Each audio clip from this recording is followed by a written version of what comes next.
Hello, everyone. Welcome. Let me just get my act together and share this fantastic PDF with the killer speed of a millipede. Let's try that. Hold on. All right. Where are we? Where are we? Have I opened it? Probably not. Probably not. Let's see. Yep. Let's do that. Let me actually change that so you don't ruin stuff. I'd like to welcome everyone to the Black Betterment Broadcast. Let me go to the first page. Voila! All right, let's go. So now we're going to say share, and it should just work like abracadabra. It does. Look at that. Killer speed of a millipede.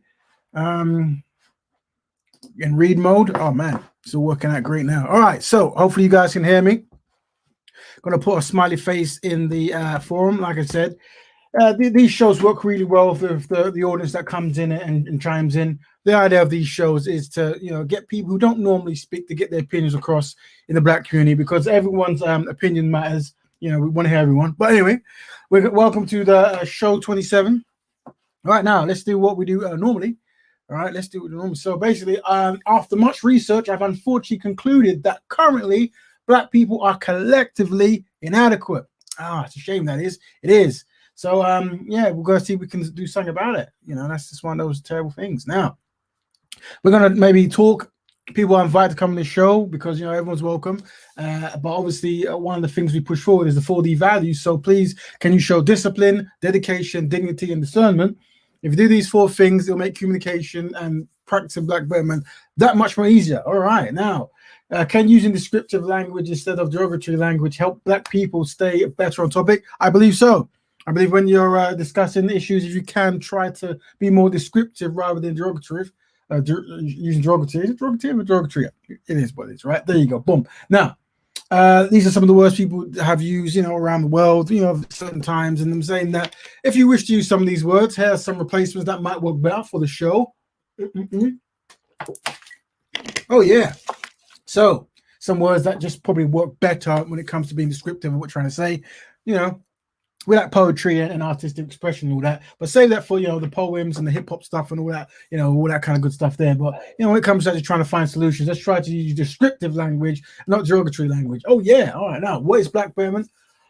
Black people helping Black people on Black issues for betterment. Very simple. I know it sounds very simple, and it is very simple, and that's what we promote. So that means that is Black betterment is a lifestyle. That's what it is. It's actually a lifestyle, right? So what we promoting here, we're promoting a lifestyle. So if there's anything you're going to take from this fantastic show, show 27, is that the show promotes the lifestyle of Black betterment. Every day you wake up and go to bed, you remember that this is a lifestyle. Now, a lifestyle of what? Black people helping Black people on Black issues. You're probably thinking, what's the point of that? Well, because if you don't do it, it won't get done.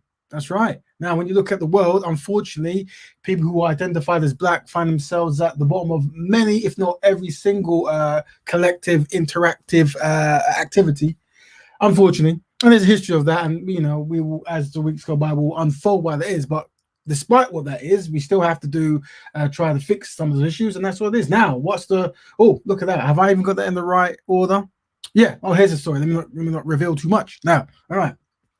So this week's topic, everyone, and I'll try to talk not too much. We've got a bit of charts to look at, but it's should we focus on Black people who help Black people, Black people who help Black people, or Black people who don't?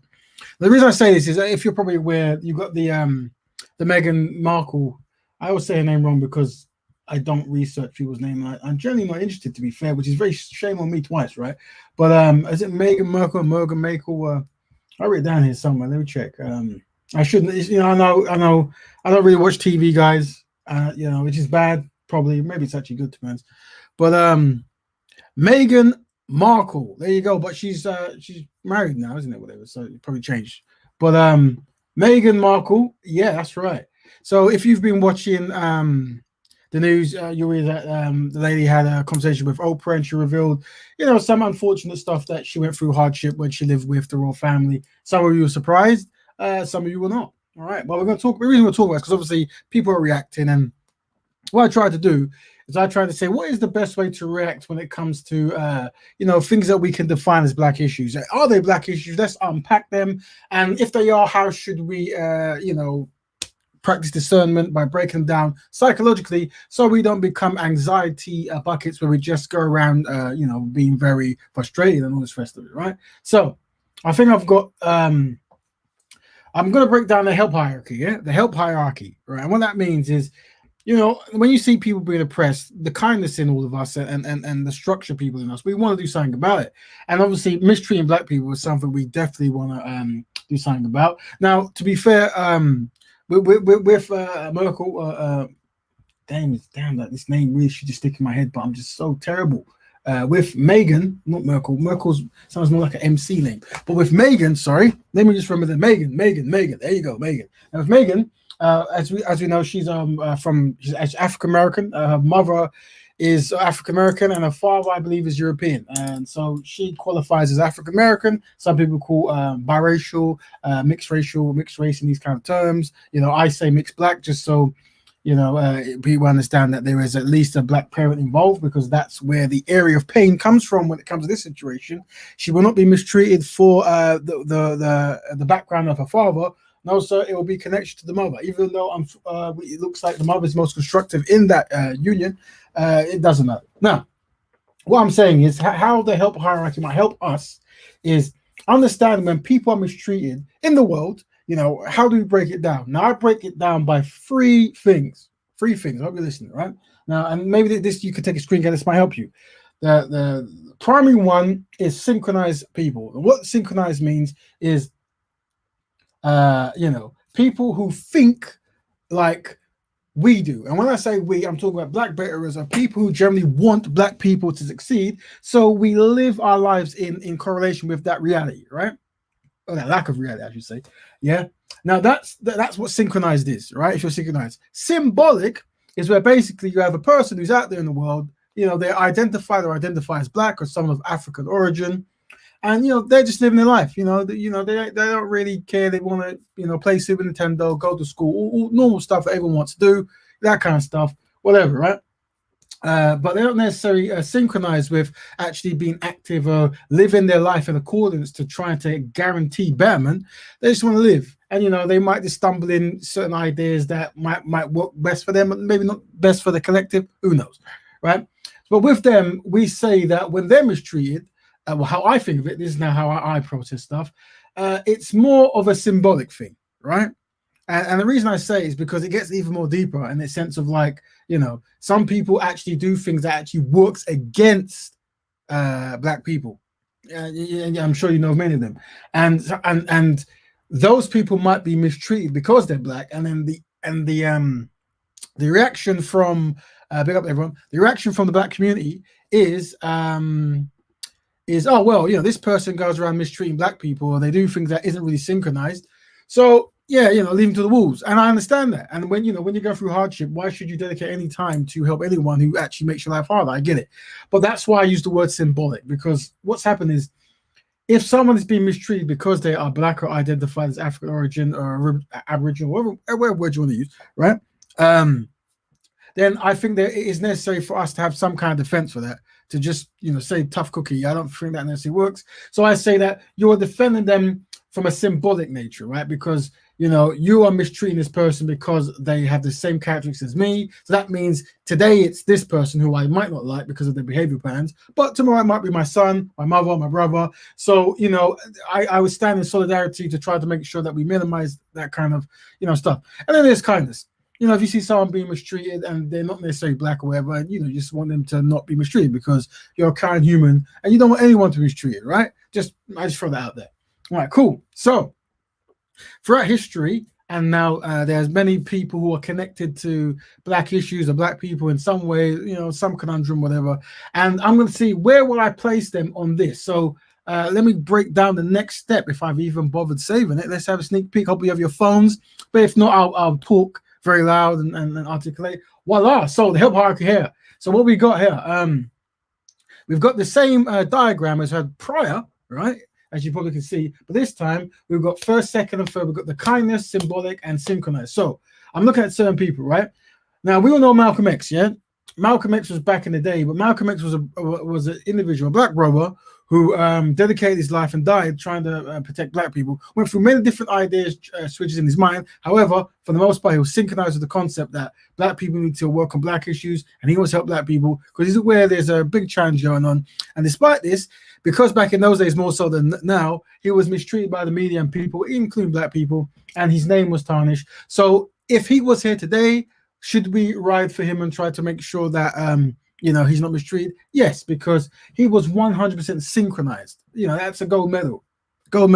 Yeah, he is doing something to make sure that you, your daughter, and your sons, all the rest of them have a good life. Now, next up, we have symbolic and synchronized. Now, Nate Parker, those who don't know, nice brother.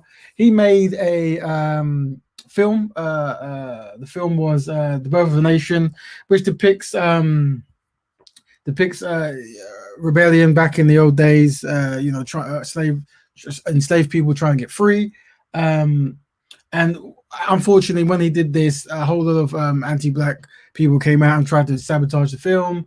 And one of the reasons they used was apparently, allegedly, in his uni days, he was dating a woman of European descent, a white woman, and he raped her. A horrible thing to happen. But then I think the case was dropped and it was proven to be a lie or something along those natures. But I think people thought that still he should be punished. And then they tried to cancel the film, unfortunately. So obviously this time that we should defend. We want to see the film. Now, some people might push for that. The reason he might not actually be completely synchronized, because even despite the fact that he was dragged through the media and people said that he was mistreating European women, whatever, he ended up marrying one, which is his choice and all that. But then some people say that's something that we need to go in. We've talked about it last week. So that's why he might not be on the same level as Malcolm X, as someone who's completely synchronized, because controversy or not controversy, one of the greatest when it comes to a collectively united group of people who are trying to fix issues, one of the best things you can do is constructive black man be with constructive black woman. And it sounds like super science now and sounds like almost fairy stuff. I get to those people who live in the world, but really, when you look at the data, that's one of the best things you can do for a community. And if people don't practice that, then we have to, we could say, well done for trying to be pro and help and all that. But that's actually your first responsibility. And we can debate that as some time goes. I suspect when I focus on men, I'll have to bring it up because historically, black men date outside of their community higher rate than others. So a lot of people say this because of love. The evidence I've looked at is more because of low self-esteem. Not that I'm trying to be controversial, I'm just trying to be truthful. So we have to unpack that, what's the root of that.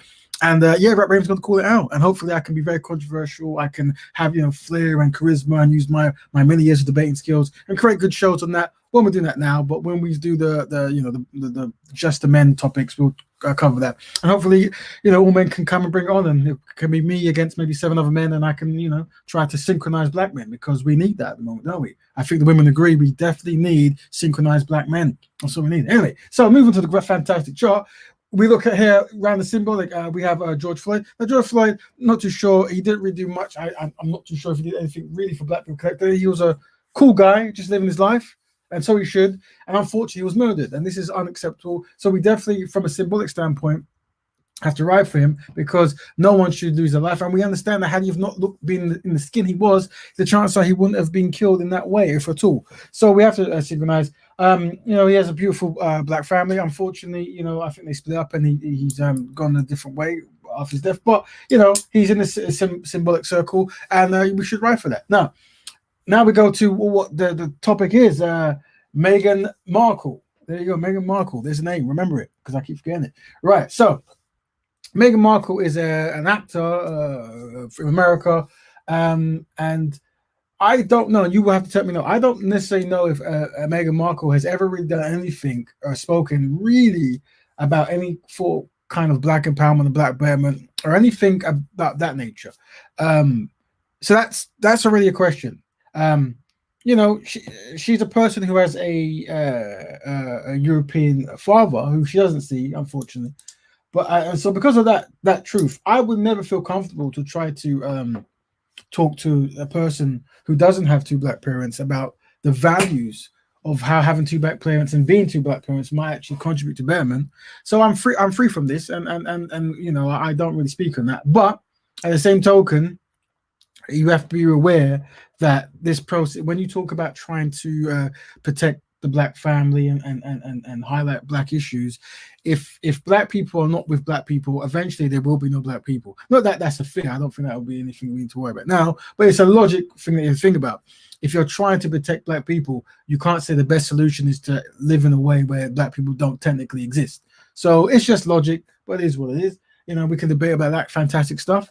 But yeah, so unfortunately, Megan is someone, when it comes to the Black Betterment, who doesn't seem to really talk about black people. Now, the final ice on the cake is she married into the monarchy, the UK monarchy. Now, for those who listen around the world, you have this word what they call white supremacy. And what you have to understand is right now, when we talk about white supremacy, today, most people think about America and, a couple of years back, maybe South Africa. But what you have to understand is these guys are second wave. They are inefficient in comparison to the white supremacy that is practiced in England, especially from the monarchy, because these are the people who invented it, you see. And what is very good in the UK is the ability of covert racism, right? And we can talk about that in future times.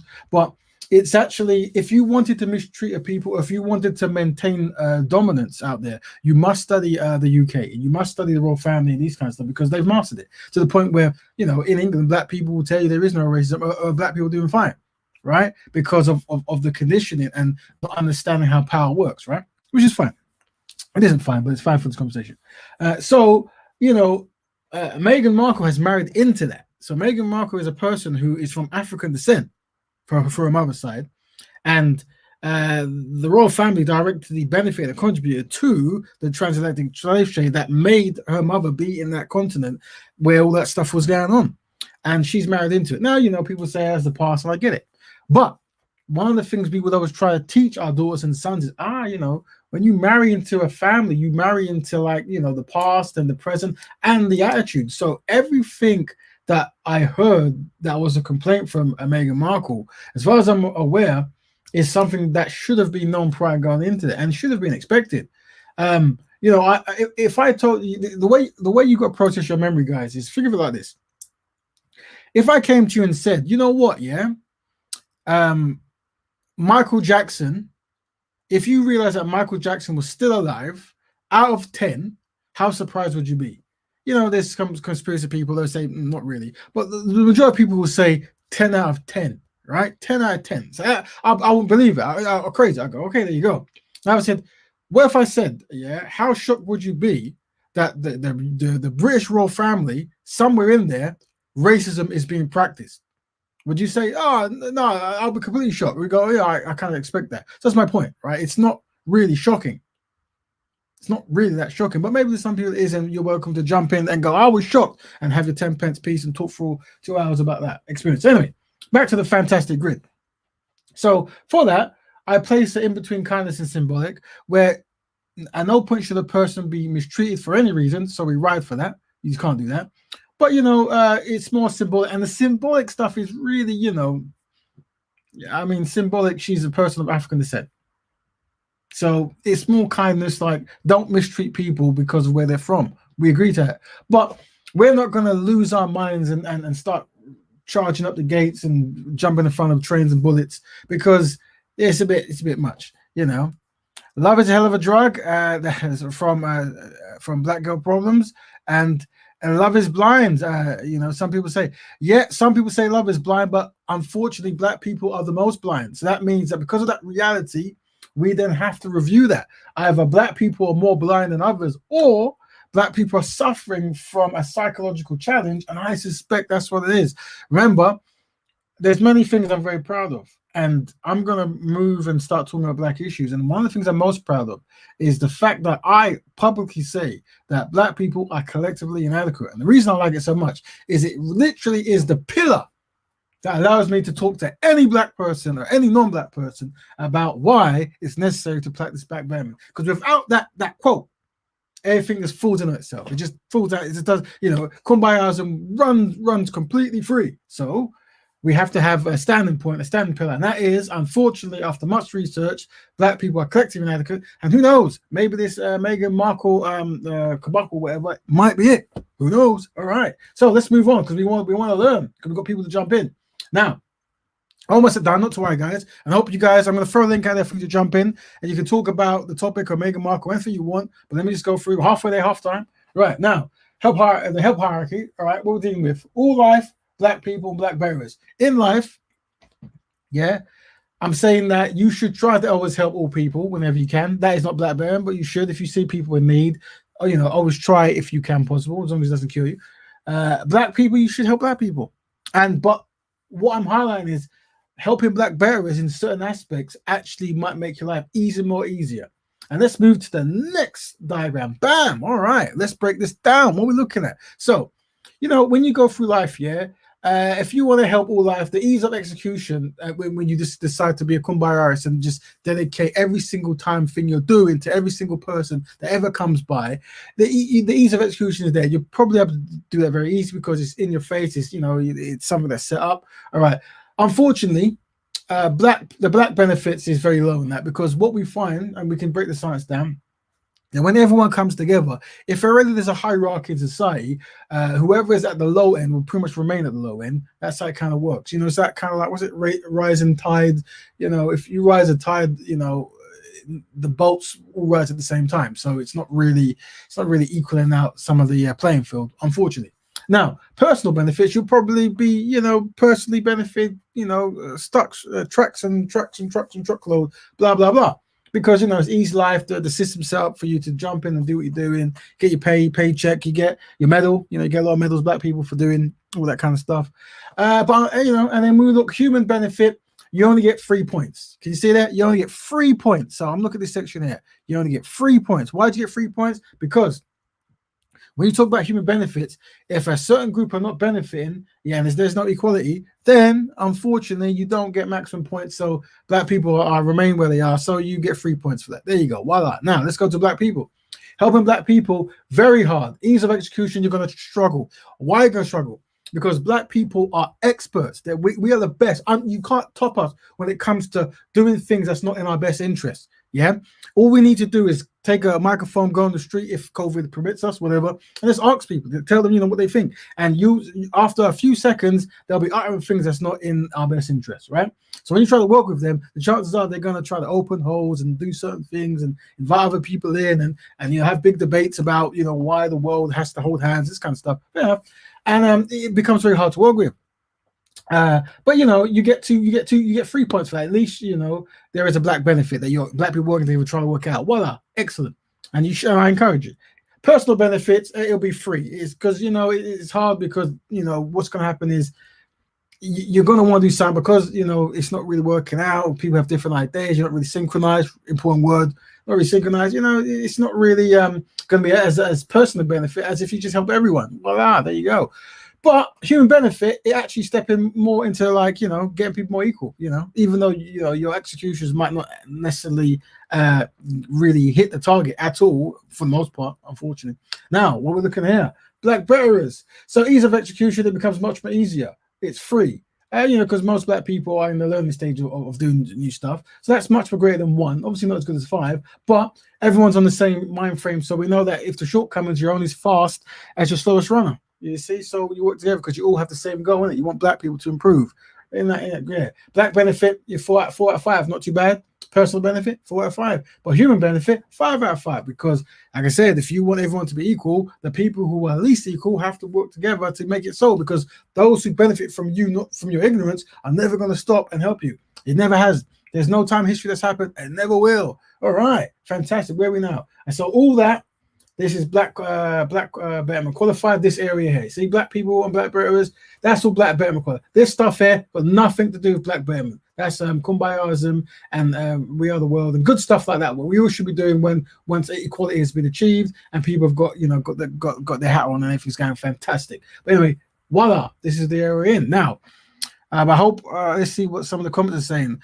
I hope Harry is worth it and Meghan don't lose her mind in life. Chasing color don't matter dream. Oh, well, there you go. Well, we'll see what happens. Now, is that the final bit?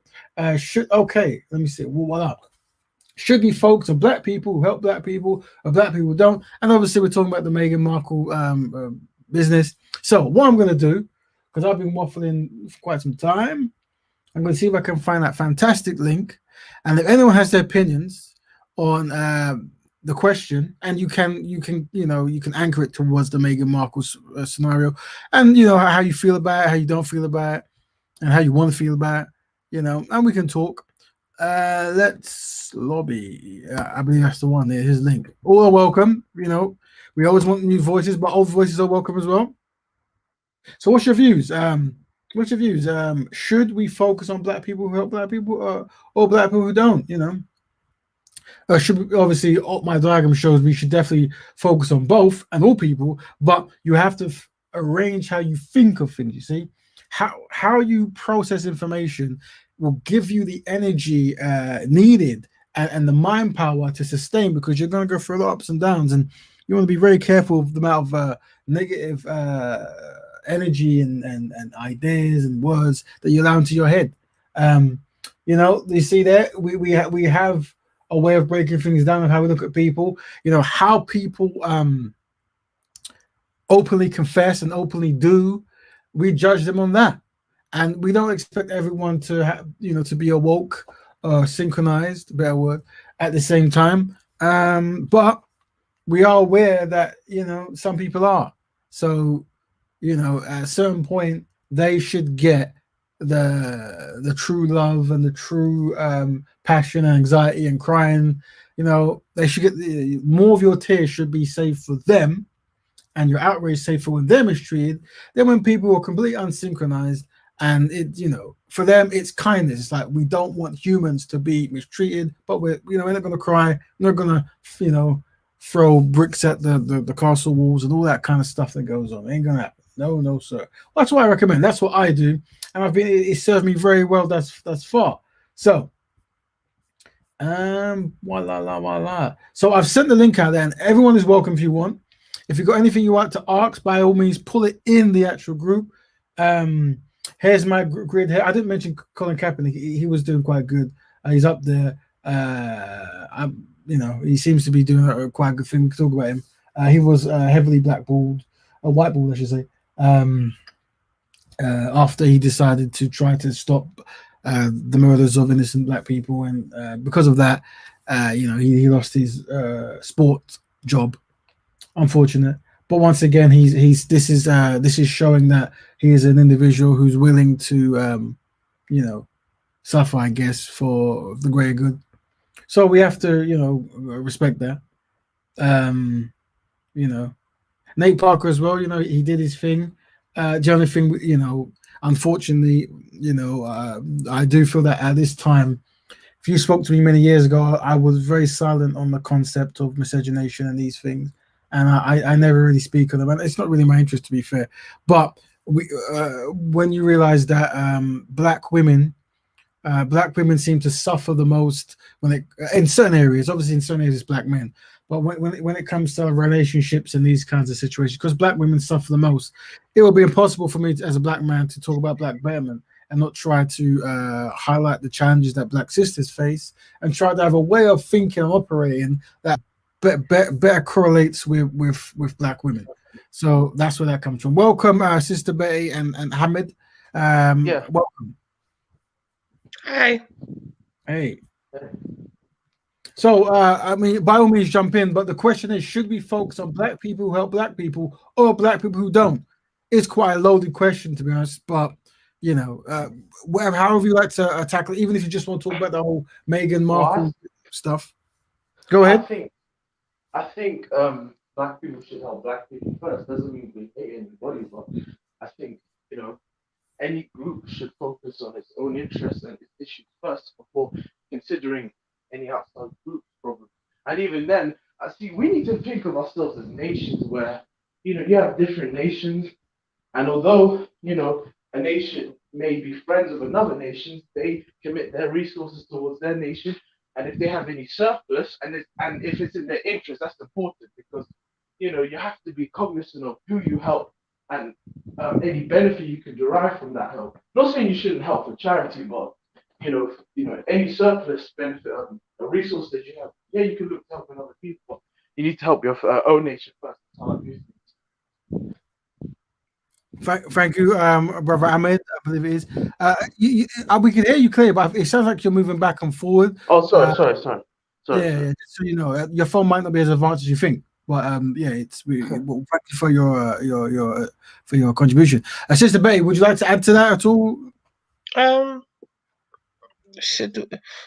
don't know if I really understand the question. Should we focus on black people who will help black people or black people who don't? Let me anchor it into something that's more relevant. With the situation with Meghan Markle, how should black people react to that? From your opinion, that's probably a more constructive way of putting it in this regard. For me, I'm not really a big. I don't believe that the press should be with the oppressor.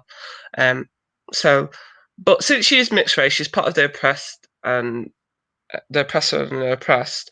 And obviously, we're in Britain. We're not in like a black minority country, so you are going to get these mixed relationships. But to tell you the honest truth, I did feel sorry for her. I just felt like because I read Diana's book anyway, and literally she said everything that Diana said. The only difference is she brought race into it, and it's like that family has not changed. And when she started saying that she felt suicidal, for oh, here we go again. It's like we're just stuck in time again. Like Diana didn't just die mysteriously in the 90s. Regardless of what I think of her relationship with the prince, I think you do have to care for these relationships that mixed race people have or black people have with white folk, because a lot of our people are in the mental health wards. There's a lot of mixed race people overrepresented, a lot of black people in the mental health wards. I don't think just because you help black people doesn't mean that you can't help others at the same time. Excellent. So, I agree. I think, well, to be honest, anytime you see mistreatment, you should call it out. But I do think that how you splice your time and your anxiety and your efforts is important. Let's read some of the comments we have. Imagine deciding to marry into the family that enslaved, oppressed, and committed genocide on so many people around the world, including your own ancestors, then crying that they are prejudiced. Okay, that is from Maroon Fitness. There you go. Interesting contribution. I suspect many agree. Ahmed, you said you want to say something? Go ahead. Yeah. I just want to link it back, right? This, with your original question, should black people help other communities? I'm a history buff myself, and I read a lot about history. And during the early years of the Soviet Union, there was a split between two factions. One between Stalin and Trotsky. And Trotsky was saying, we need to have a world revolution. We have to incorporate everybody. We need to be kumbaya, for lack of a better term. And Stalin's like, no, we need to focus on building up our country, making ourselves a power that can defend ourselves, and then we can look to other countries and help them if it links up and serves their interests. And I feel like we have to go with Stalin's approach, where we have to build ourselves first instead of embracing this world revolution, because it's not like these other groups help us. They build themselves up and they usually keep their resources to themselves, and they don't have a second thought about the condition of black people in the UK or in really anywhere in the world. And I respect them. I'm not against them practicing group economics, but we need to take a page from the book, so to speak. Right. All right. So looking internally. All right. So yeah. Let's see what else we have. Exactly why write that for those who couldn't care less for you. At the same time, it's the principle when it comes to the raw scandal, not necessarily Megan. All right. Well, yeah, and that's what I think that correlates with what I was saying about symbolic and synchronized. The sister isn't necessarily correlated with any kind of black betterment or any kind of any kind of progressional black idea generally, from what I can see. And this is not necessarily her fault. She's born into a world and a scenario where these are the options that she sees. That's why I say, it's tricky, because obviously, you want to if you have children, you want to teach your children about racism and also about how to progress, and obviously benefits and group betterment and how to look out for your brother and sister. But if your parent themselves are going to different communities, it's hard to manage that, and you can't then tell your offspring, she should focus her time on black issues because she goes home to see a mother or father, from different communities, and it might be challenging. So this is one of the challenges we face. But this is the reality we live in. This is where we live.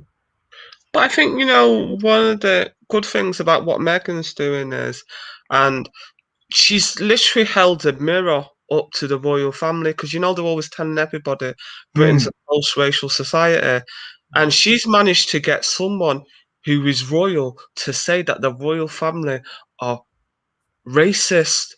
Yes. And it's great, because now it's put in the mirror. Every time you turn up to the royal family and Britain, and she's ran back to a country that was built on racism. Yeah. That says a lot. It's a great opportunity. She's really sparking debate, and I'm seeing white folk crying, "Oh, we're not racist." But you know what there is though, because Go ahead. it's my opinion that the monarchy is the identity of Britain. You get rid of the monarchy, Britain doesn't really have a culture if you really look about it, because most people come to this country to see the monarchy.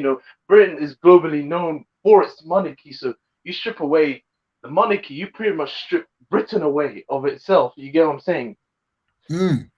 Well, my area of interest when anything comes out that isn't necessarily progressionally beneficial to black people is the discernment way of how to break that down to keep you focused on how to practice betterment.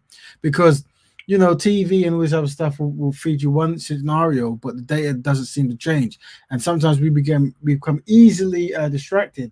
And I will definitely use these ideas to keep black people focused on trying to have a goal.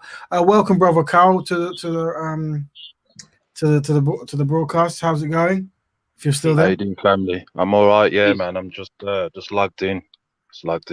Excellent. So just so you know, here's the question of today, and it correlates with the Meghan Markle fiasco, whatever. Should we focus on black people who help black people or black people who don't? So it's more so how black people should react to when this situation with within the royal family. Do you have any opinions on that at all, brother? Brother, my kind of principles will always stay the same, man, as much as I can. Yes, the Duchess of Sussex, she is from our community in regards to her genetical, dynamical, and gene, whether those I would have to believe it or disagree not. with that. But at the same time, we've kind of, brother, as I said before, when are we going to learn? The Honorable Marcus Garvey, when he had rivals with W.E. Du Bois, and W.E. Du Bois, he's one of my heroes, but at the same time, he thought his degrees and things like that will make him get accepted by the Europeans. And the Honorable Marcus Garvey laughed in his argument and says, you can get as much degrees you want, they're never going to accept you. So that's where it stands. When are we going to learn, brother? When are we going to learn? These are the things I'm trying to push forward, in the sense of when you see every few years there's challenges that come in. What do we do as a community to take that information, right? Take that information and try to use it as a teaching tool to how best to operate for black people to progress. Because I think sometimes we're easily confused, and I think lack of focus and concentration seems to be one of the challenges we face, where the scenario where an African American woman has a daughter with a European man, that daughter strictly seems to be attracted to European men of a certain type of lifestyle. It is what it is. Finds herself marrying the monarch's son, who have a history of mistreatment towards African American historically. No reparations, no apologizations, that kind of stuff. But we can ignore that for now. And then expecting to go to the palace and not to face any form of hardship. I believe she said she wanted to kill herself. I believe she said she was depressed, miserable. we need to be able to condition the next generation that is like a standard, like, at certain junctures of life, that is a heightened guaranteed. If you don't do your history and research, let's see what the people are saying. If the press was nice to her, she would have replied, reaped the benefits, sorry, and said, and not said a thing. Okay, so there you go. It's just a good entertainment seeing them exposed, especially Piers Morgan. Yep, there you go. So people are obviously enjoying the spectacle of it, the enjoyment and the entertainment, But for me, it's more of a lesson that we can learn. Raven, Go ahead, I feel brother. like when people are talking about Meghan Markle and Harry's relation, I feel like they're trying to spin it in a way to say she likes Harry because he's white. When I don't think that, I think it's about hypergamy. Harry is, let's just admit it. He's somebody who is of the upper echelons of this society, and so to any woman that's attractive, you place that to any woman, they're likely going to jump on that. So I don't think she's with him because she's white. I think she's with him for his resources, which is within the nature of women to be with a man for his resources. So, I don't really have a problem with that, to be honest. Well, She's let just me looking out jump for in. herself. Let me jump in just because I'm going to take more of an active role when it comes to this topic. And the reason I say is because I think there's definitely truth in what you're saying. However, we have to use data and evidence to correlate what we're saying. And when we look at history, all of her men before were men of a certain means and men of a certain ethnic background. Yeah. So Harry is just the greater of that collective. The reason why I'm saying it is it isn't necessarily Meghan isn't really the person I speak to. It's more Meghan's mother, right? And the reason I say that is because what's happened is you haven't managed your daughter's expectation because your expectation might not be met, right? You have chosen a person outside the community to have children with. Didn't work out. These things happen, all right. But your daughter now is going down a path where she is strictly dedicated to marrying European men, and that's that is what it is. But why do you think that is? Why do you think that is? Well, this is one of the things she'll have to answer. But from the evidence of other people, I can tell you why. Go ahead, brother. Go ahead. You I'll tell you why. The reason why is because when a woman marries a man, she marries his culture, not the other way around. Because a man can marry a woman of any race, but he will be the dominant culture. So Meghan's mother marrying a white man, she basically married into Eurocentrism. Centrism is how you pronounce it. And so, of course, he's likely going to impart that thought into his daughter. And plus, being that he's a white man, he's likely to be, he's likely to be in a white environment. So probably all she, growing up, she was only surrounded by white people. She had limited access to black people. Thus, to her, she viewed white people as a family, even though we know, white people don't view her as a family, clearly just by, this whole affair. But yeah, so, she may have felt inclined or felt that it's natural for her to be with a white man because she didn't grow up in those environments where black people are the majority. Do you understand what I'm saying? I say that. More or less, she's white identified, is what I'm trying to say. Yeah, I won't question her behavior patterns is definitely white identified. But what I would say though is sometimes things happen at the back of the mind at such a rapid rate. So some people, they live in the world and they're not actually stopping and processing what's happening. They're just going with the flow, right? And whatever scenario she finds herself in, the flow is where she's ended up. And when you look at her back pattern, she has a pattern, right? A pattern of preferences and stuff. Once again, I'm silent on the choices she's made because the real person you talk to is the mother. The mother is the one you have to speak to, not the daughter, because the daughter was born into a reality where she has a European parent and an African parent, or a black parent, or a white parent. So any confusion or challenge or racism she goes through, that would have had to be discussed prior. Well, do you think that's the result of the gender rift between black men and women? Because I've been noticing lately, there's this whole gender war that's really being promoted. And even if you look before then, there's been this rift, with colorism, featureism, and black men dating interracially. So that may have caused the rift between black men and women. So to get revenge, because a lot of women who date interracially, let's just be honest, a lot of them they are spite to get revenge. You understand what I'm saying? So that may have been the case. when you let's break it, because remember this is the area that we're going to go into. So when you say out of spite, break that down for the listeners and the viewers. Well, what I mean out of spite is basically Megan's mother may have liked a black man, and Right. growing up, she may have not had the best experiences, so she probably grew to have this contempt for black men. So she said, "I'm going to go left field with it." So the polar opposite of black is white. So going with a white man was to say "f you" to the men she grew to hate, and so in being with him, she probably wanted to separate her from Megan's Afrocentrism and lean towards Eurocentrism is what I'm trying to say. Okay, so I mean, I always say when I speak that I never know the heart of a person, so I always allow them the freedom to express themselves. So she will know whatever she does, and whether something is right or wrong with her actions, she will have to declare that. But what I would say is, you brought something before that, which is a good point, and there could be some kind of risk historically between black men and black women. And I agree that in certain aspects, in certain places, that could go on. And the part of Black Betterment is to really have a conversation about that.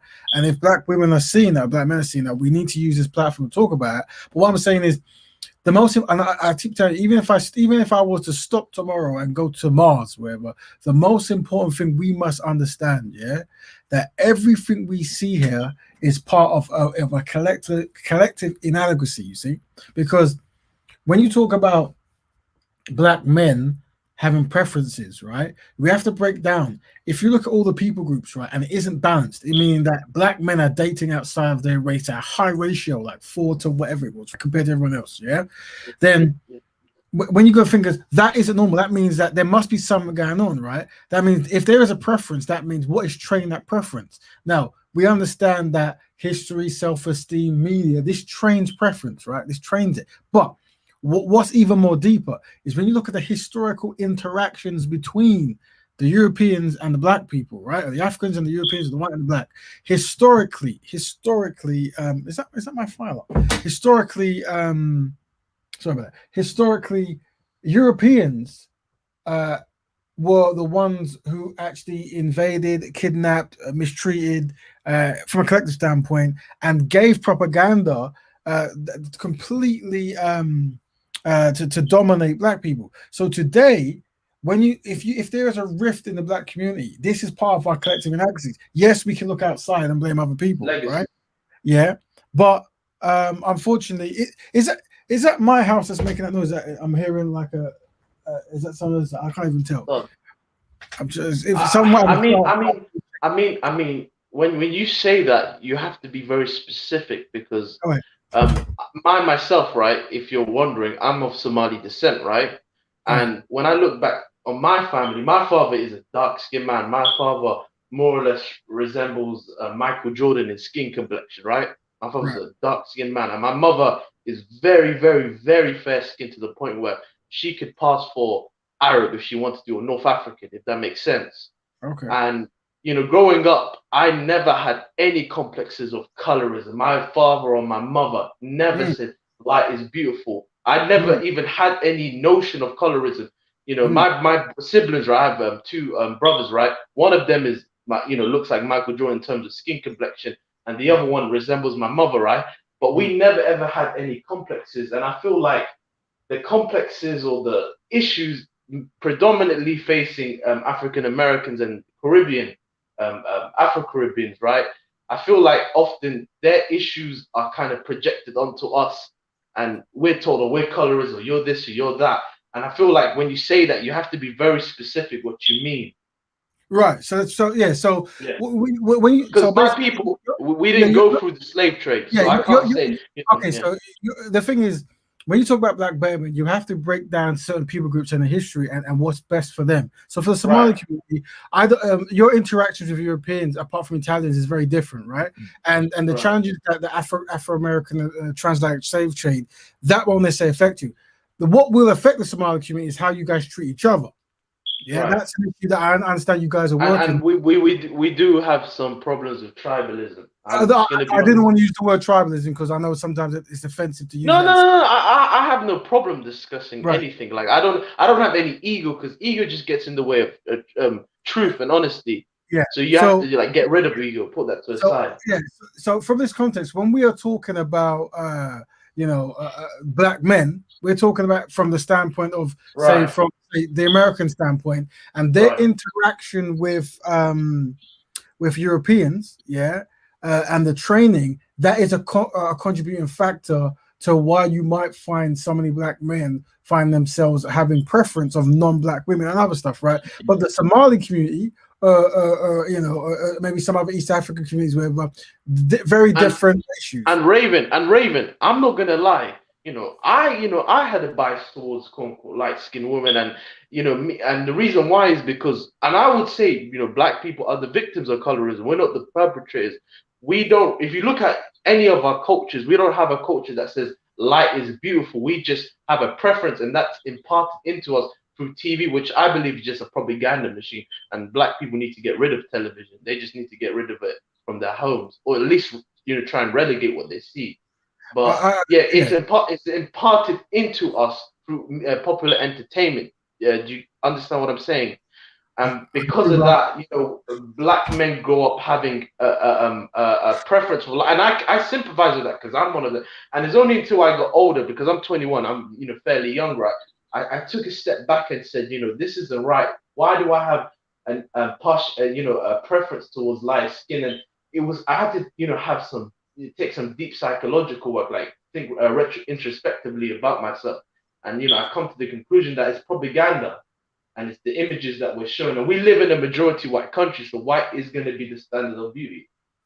But it may not fare better in Africa, because Africa doesn't really have colorism on an industrial scale. Like it does. Africa has a severe colorism. The colorism is slightly different. The colorism comes from valuing lighter, valuing lighter. And, and the products sold, some of the products sold in Africa and certain parts of the Caribbean and South America, have done to sure, the Caribbean, but I feel like when it comes to Africa, that's blown out of proportion. Not every African woman is bleaching her skin, and I don't think a lot of African women have a complex about light skin. They may do in the West because they live in a predominantly white, Eurocentric society, but not in Africa. I don't believe. I have to disagree with the brother because for me, I'm an African descendant, and I have especially when it comes to the Middle East. Where you from? I'm an African descendant. Okay. Are you Caribbean or? I'm African descendant, my brother. Okay. And when it comes to East Africa and the Middle East, and I know that very well, they have the colorism there. We forget that. I'm East African, so I can give you a first-hand experience, because a lot of times people want to push up this narrative that's not true, and you do a disservice to all of us. You understand? That's like me saying a narrative on you and then pushing it, and then that's not necessarily true. But let me clarify what you mean about East Africa, right? Because you're coming with an outsider view, and it's easy for you to just say majority of East African are dark skinned. They're not light skinned. That's an image that's propped up, and that's mainly done by the European. But within East Africa itself, we don't have a culture that's taught to us, that's passed down, that says lighter skin is better. Because if we did, right, you would see colorism on an industrial level. It's only recently that people are talking about colorism because it's making the around popular media. People are really like talking about colorism. Is that the limelight is being shifted on East Africa? But 20 years ago, 100 years ago, there was no conversation about colorism, because dark-skinned people were not mistreated, because the majority of our leaders, the majority of the people who have power in our society are dark-skinned. Even within dating, majority of dark-skinned women are married. You understand? You can find any East African. Can I ask you a question? Go ahead. Can I ask you a question, right? And this is not attacking. As I said, I'm an African descendant, right? It's fine. Yeah, we're all family. We're all family. So here's the thing, right? Now, as I said to you, right, I've got connections when it comes to the Middle East as well as East Africa, right? But I'm an African descendant, and I know very well, right, is that there was a great Somali king by the name of Yusuf Ahmed, right? And he rescued loads of Bantus, Yeah, right? he killed all the Arabs and he Yeah, freed all the but he, anti-slaves but he, and sent them. but here's the thing, though. Here's the thing. Now, I've listened to what you said, brother, and I'm not attacking you. There is Yeah, colorism in Africa, East Africa. no doubt. If you, brother, if Sorry, you sorry. are, if you are meadow, and you know what that word means, don't you? Meadow, Yeah, no, you're you're black. looked Yeah. down upon. You understand? You know, meadow is black, right? And if you are Azan, which means red, then you're favored. Now, I'm not attacking you, but Mhm. what I'm trying to say is that the brother is hosting the show. We're all African family here, and Yeah, we yeah. have to be truthful with the Mhm. colorism Yeah. in all of Africa, because one thing we can't do as a people is try to pinpoint one African people and say, well, they're going through it, but the rest of us are not. We're all going through it, which hence is why Meghan Markle, I don't blame Meghan Markle for what she's gone through. I have to blame her mother. And the reason why her mother has to be held accountable, because the mother has taught the Duchess of Sussex about colorism. I have relatives who who are, I don't like using the word mixed race, right? Where Yeah. like it's always the black people, unfortunately, who volunteer to emphasize the colorism, while the non-Africans, they want to implement that, but they are backstage and they understand that, oh, you've done it for me already. So this is what I'm saying, brother, is the colorism, it's predominantly everywhere, not just in the Caribbean, not just in the West, Yeah. it's everywhere, respectfully. But you can't, in my opinion, you can't compare Caribbean colorism with East African colorism. The reason why I say it Mhm, because when it comes to colorism, we have to mhm. differentiate. Are we talking about colorism in terms of dating preferences or colorism in position of society and mistreatment? If we're talking about mistreatment, yes, you have individuals who are prejudiced, but when you look at East Africa, the majority of people in power or in positions of power are dark skinned themselves. So when you say, and yes, you will have people who have prejudices because they're lighter skinned, but that's not on an industrial level like in India where where there's a caste, they organize a caste system around color. We don't have a concept of that. It's more about your lineage. Do you speak the language? Do you practice the customs? That that your treatment will be based. But I have to disagree. You can't compare Caribbean colorism with East African colorism. Yeah, and But I think I don't know, Robert Freeman. I understand that you have to allow difference of executions and ideas when you go from land to land, and I think Yeah. the purposes and the motivations behind it might be slightly different, right? So I think you wanted to make a separation between a person who has a preference in what they're going to date, while someone who has a self-hatred within themselves, right? And I think, yeah. So with us in the Caribbean, and we see it synchronized, and it's synchronized with the story of like the closer you are to Europeanness, the better you are. Therefore, meaning every action, whether it's picking a person, dressing up, doing something to your hair and skin, is based upon that notion. While if you're saying it's slightly different, I think what the brother's telling you is there is actually skin disagreements where they're saying in some of these African places they see it fair skin they use the term red, while dark skin they use the term black or brown. I can't remember what it was. So And he's so trying to Raven, highlight right? the Okay, similarities. but you see, but brother Can Raven, I right? You see, say, can I just add how to you the doing, sister? colorism comment? Colorism, in my opinion, is being brought in via the Arabs and the Europeans, whether they're absolutely. those red Arabs and those Europeans that were lighter skinned people who mixed with the native populations of When North you say brought Africa. in, what do you mean? Brought Yeah, into who? Colorism brought into who? can you let me finish, Okay, go Ahmed? ahead. Yeah, yeah. So they've mixed with the native population and they've lightened up That's a North lie. Africa's been lightened up considerably. Yeah, and they brought in their culture, their religion. So that's if you go to North Africa, that's where you're really going to see colorism, not so I much agree. in Absolutely. East Absolutely. and West. Yeah, because those people are of mixed origins. They're not just African origin, are they? Yeah. They have Euro-Asian origin. But also, you've got to be careful because the word red skin, red bone in Nigeria, it just means a light-skinned person like you, Raven. It's nothing to do with being mixed. It just meant the people that were black but were lighter.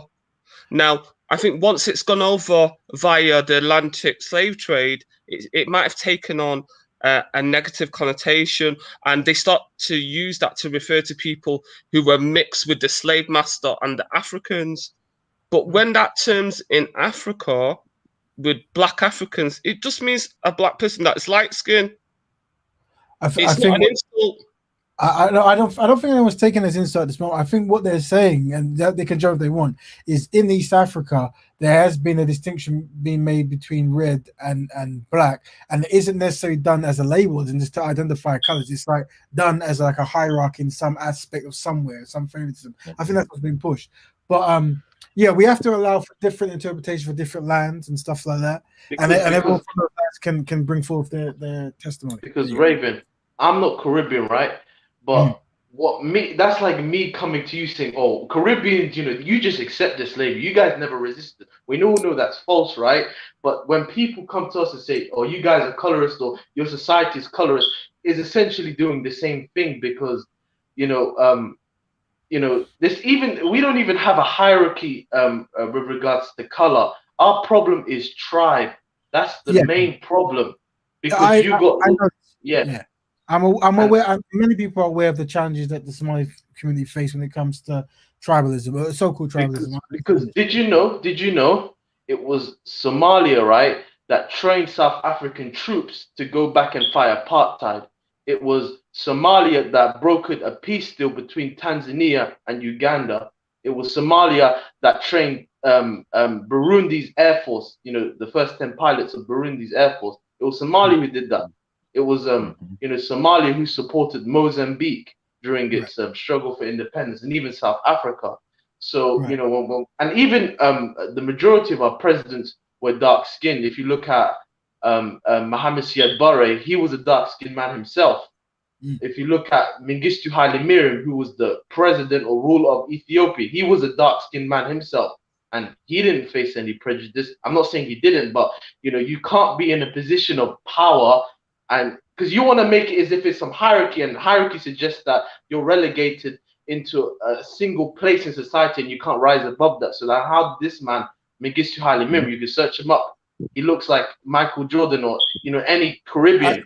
A lot of Somali people seem to look like Michael Jordan. I'm noticing this. Okay, a lot of Somali people seem to look like Michael Jordan. Yeah. No, I'm talking about skin color because I'm trying to find a way to reference. I would say this. The thing is, people being from different places, they express things differently. I don't think anyone here is saying that. Yeah, there is this direct colorism dynamic in Somalia, right? I don't think they're saying that. But what I'm saying, everyone has to give their own testimony of how things are. The challenges that people face in the Africa, in the Americas and in the Caribbean, these kind of places, it is different. It is different, and there's different motivations behind it, right? And but sometimes there are similarities. There are similarities sometimes, right? It affects women more, though. The colorism in Africa, it affects women more because if you start looking at some of these elites of Africa, you notice that the men always tend to be dark skinned and the women always tend to be light skinned, and you start thinking, hang on here, do you know?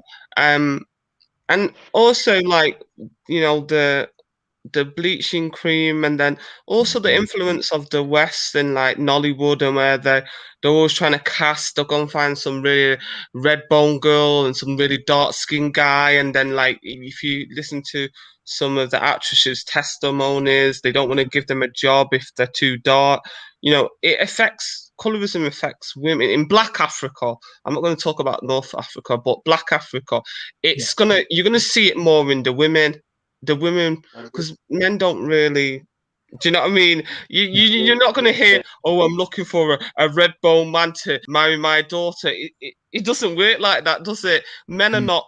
You don't marry a man for his beauty. You marry a woman for her beauty.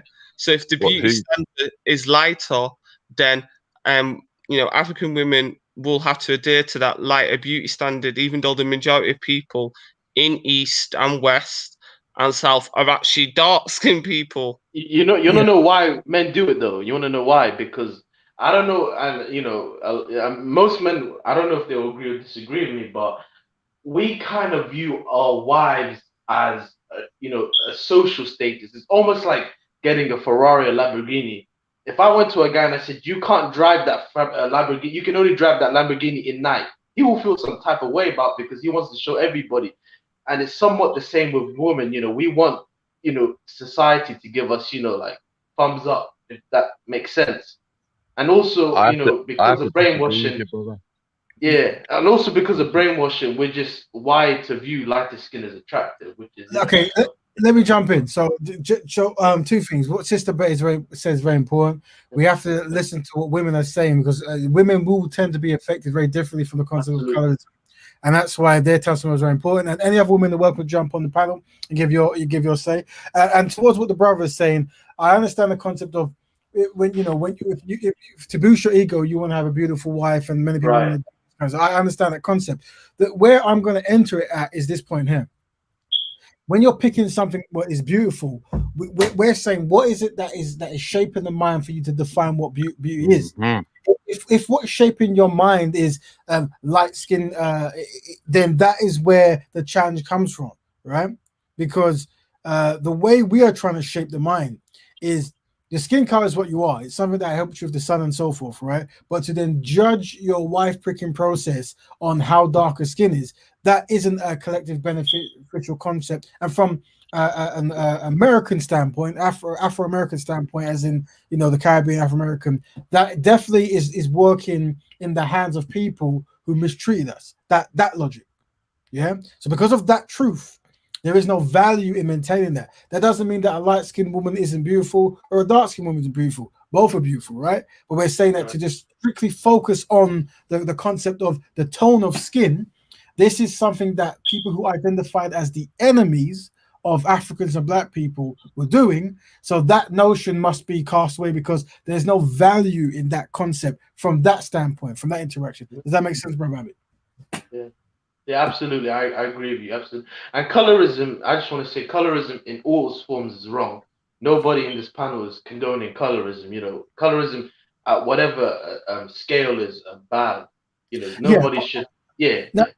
I agree. No, but the thing is, how I try to approach stuff is, when we stand in circles, everyone will say what's good and bad, and at the end of the day, the queen will be, ain't gonna say she's mistreating people. Right? So what I say is, we need to have a lifestyle, a way of living that reverses these concepts in it, right?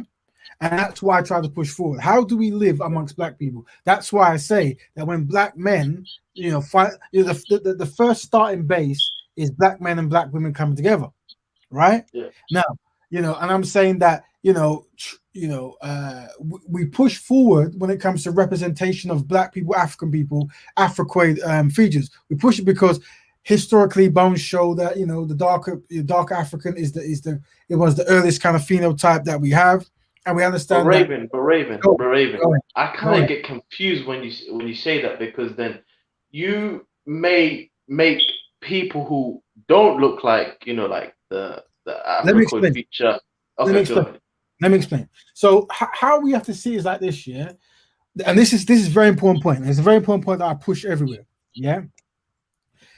In the mainstream at the moment, in the dominant society, out there in the world, right, there is a narrative, right, and amongst Black people, right, certain portions of Black people benefit most from that narrative. That means they are bathing in that kind of reality, right? So their self-esteem and identity is being promoted. If we come along and we just say stop it, right? What's going to happen is there's going to be there's not going to have a balance. So we have to recognize that one group within a particular group in the Black community has been further marginalized, and we need to find ways to articulate and reverse that. One way is we counterbalance it. We say, okay, because we weren't showing you darker skinned people, we are now going to show you more dark skinned people. Now, I I'll start by saying this: Okay. that all black people are equally black and equally beautiful when it comes to positioning and importance. Like a human is so much more than their color or their phenotype, right? Absolutely. You understand this, isn't it? Absolutely. But talking this way only is only going to hurt black people, isn't it? Mhm. Because you have to recognize the pain that's been pushed. Go ahead. Okay, you just answered, because what my follow-up question was, well, you pretty much just answered it, was then should light-skinned people form their own separate race or group? But you No. said we need a balance of representation, which basically answered it. It's about balance. Well, Okay. you definitely, what is, you need a balance, right? But it's like this right now, the balance is not there, meaning that Yeah, people I agree. who are closer to a European phenotype are going to get more of a say in many Absolutely. activities of life. So how you do it, you just reverse that, but you articulate that step back. Because this was the past, we're reversing in it. That doesn't mean that someone's better than you or worse than you. It's just we're going to try to change that. What does that mean? That means that, well, if black people are trying to run more media outlets, then when you make shows, you make sure that the majority of people on that show are black, and then you distribute, how people look accordingly, depending on how you're trying to do it. And when you have work and stuff, you do the same, right? You have to be consciously aware of each step. The problem we have today is people think that this say it's good and everything will work out. It just doesn't happen that way, right? Because people lie, innit? And with me, I articulate every step I make, right? So yes, I'm a light-skinned person, but when it comes to veneration, I have to venerate the darker-skinned people. When it comes to representing black people, we have to represent the most darkest phenotype as the collective symbolic representation of black people. Why? Because historically, the bone structure says that, but also because, there has been a history of mistreatment where people who look that so way have been pushed to the back, so we have to reverse that process. Go ahead. Can I say something? Yeah, go ahead. Look, Go ahead. when I, as a woman, I was looking at Northern Nigeria, and Northern Nigeria is mainly Muslim. And when I started looking at their royal families, their politicians' families, and all these different weddings that I was looking at, there was always a running theme. The man was always dark and the woman was always light. And in real life, where my normal Nigerians that I just know every day, it's nothing. You would see a dark skinned woman as dark as Michael Jordan and someone as light as Meghan Markle's mum and the man. But when it comes to the elites, they're just showing you one image, dark skinned man with a light skinned woman. And that can't be a coincidence. I agree. And they're constantly portraying that, and it seems to be all over Africa. How come? When is the last time you saw an elite, someone in any type of influence in Africa? When was the last time you saw a dark-skinned African woman with a light-skinned African man? Yeah, I agree. It's not a You don't coincidence. see Absolutely. it. So that is colorism. I You can't agree. say that Absolutely. that it's normal not to see. Why wouldn't they be a dark-skinned woman with a light-skinned African man? But we don't see it. We're constantly seeing. They're always telling you, as subliminally, that it's a dark-skinned man and a light-skinned woman, and that's the norm with the elites. So, And that's not absolutely. right. But It's supposed to be diversity. So you absolutely. obviously what they're teaching African women is you've got to be lighter to be accepted, to get power and wealth. But That's the colorism that Africans face. Okay. But I want to go back to your point, Raven, because you said something. You said as a lighter skinned person, I have to revere darker skinned people. Correct? You did say that, right? Celebrate. Yeah. But I have an issue with that because my view is I believe in equality. I believe that you shouldn't revere any skin shade because then that's just colorism in and of itself. See, we complain about light skin colorism, but then I feel like we give impartiality towards darker skin. I believe in equality where all shades are represented and nobody is propped up in a pedestal. But I kind of had an issue with what you said. Let me my brother, yeah. Well, I should answer, but you can answer, Carl. You go ahead. Yeah. The thing is, right, and obviously, Brother Raven will answer it in his way, and that you've got to understand this. Now, you're Somali descendant, right? Right. Right. So you would know, yeah, that the first man, according to the Abrahamic religion. His name was what, Adam, right? Mhm. Now, Adam means when you are deep brown, right? Yeah. And his wife was named Hawa, right? Mhm. So Hawa, from what I was gathered evidence, means the dark green leaf.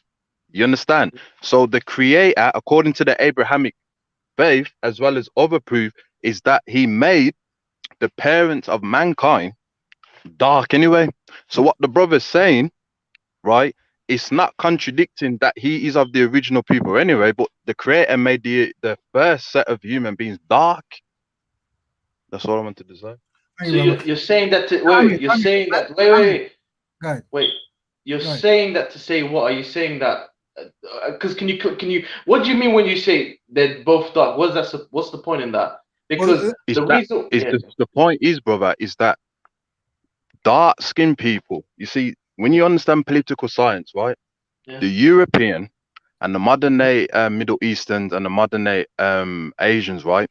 They mhm, use political science to assassinate the darkest skin because they Mm. all know I agree. in their proof and text that that was the original of the people. When you Yeah, attack the original hue, right? What happens is it becomes demonized. And then yeah, when you say light skin, which I don't like using, mhm, that means that the white people were there first. Because now you yeah, got Europeans, right, who are pale that will tell you that they're yeah, light skinned, but that can only be used for a black person who is lighter than a dark skinned person. So you have to have a blueprint and everything. That don't mean that the light skinned original black people that they're less than the darker, but you have to go by the mhm. blueprint. That's what I was referring to. Thank you, brother. Now, brother Okay, Ami, okay, okay. did you say you are the complexion of Michael Jordan? Just to be clear, is that No, correct? no, I would say I'm high brown because both what my mother, as I said, she's fair skin, she could pass for Arab, Right. and my father is very dark skinned, so I'm in between. But my Right. older So brother's you, lighter. yeah. Yeah. So you're pretty close to Michael Jordan, right?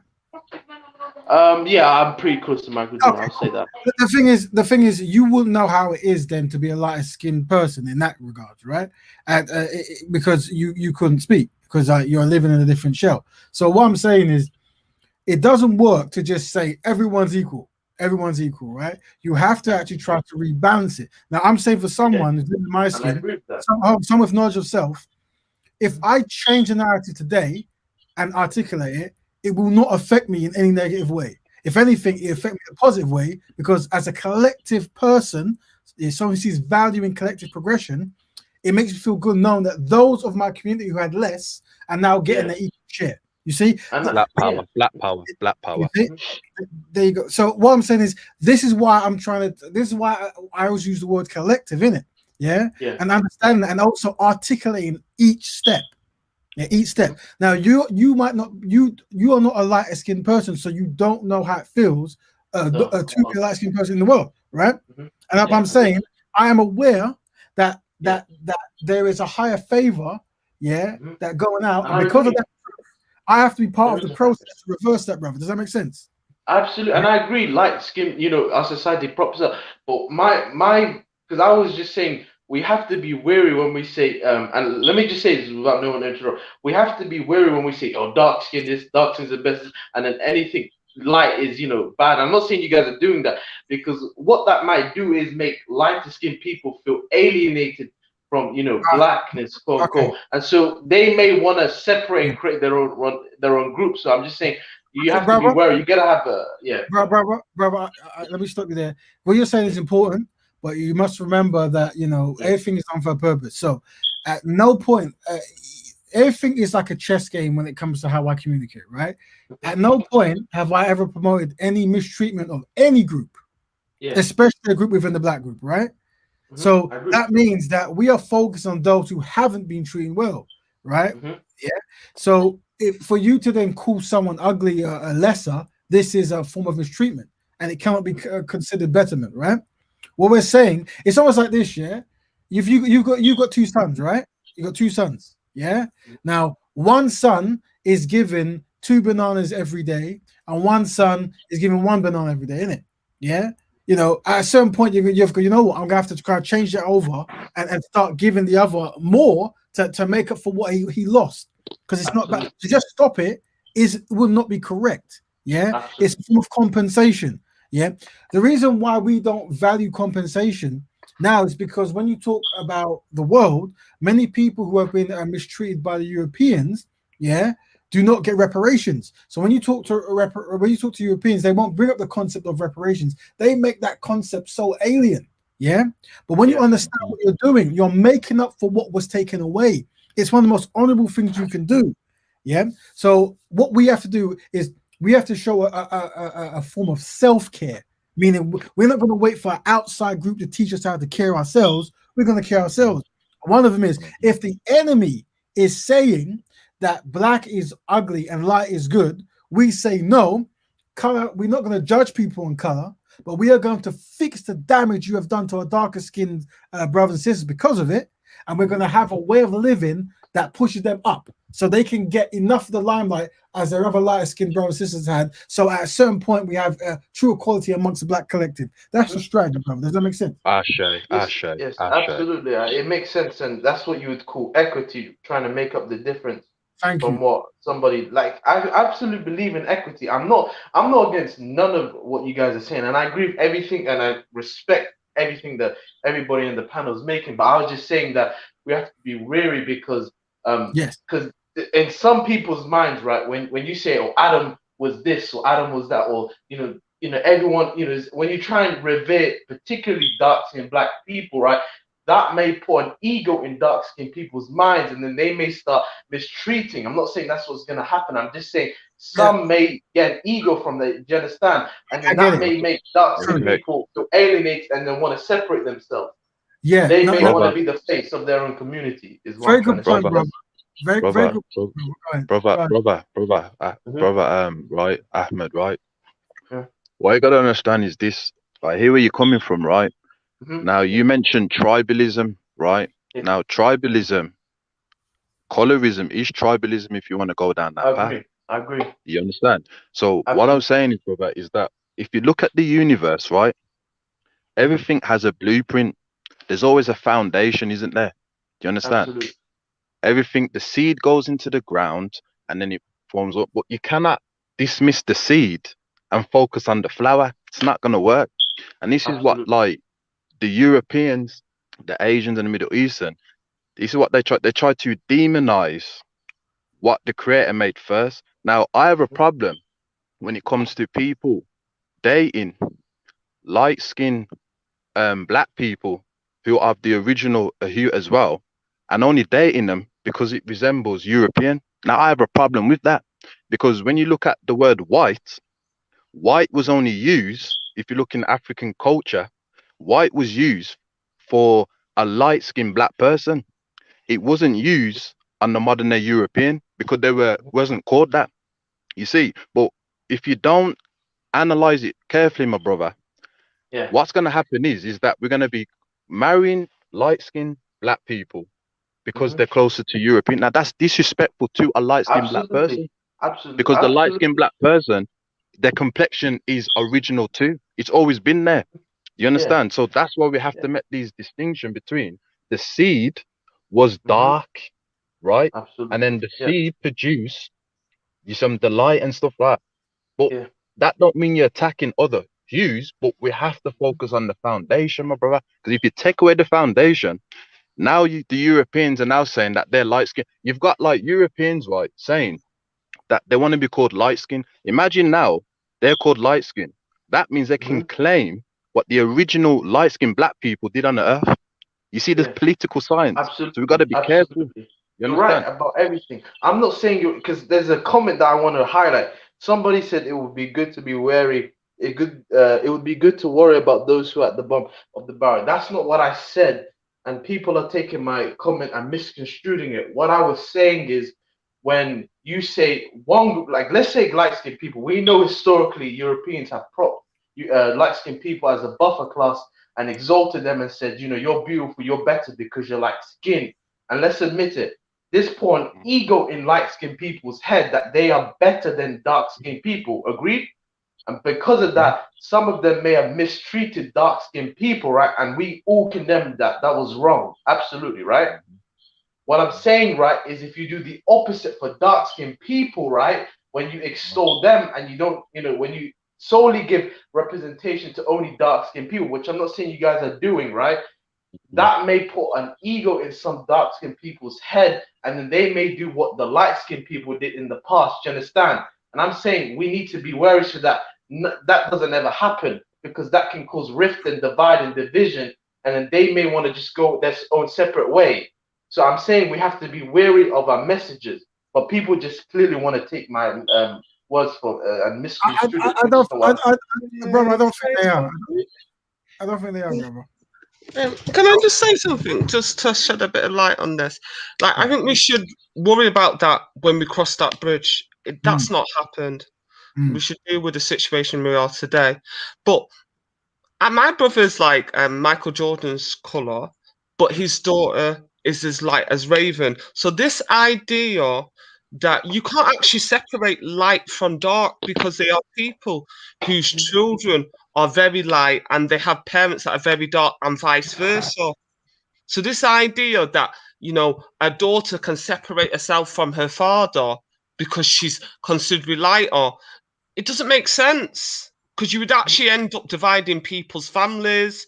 There's families where you've got someone that's got a sister that is very light and a sister that's very dark, etc. So I think it's just worrying about what's not actually going to happen, because you'll actually end up splitting families.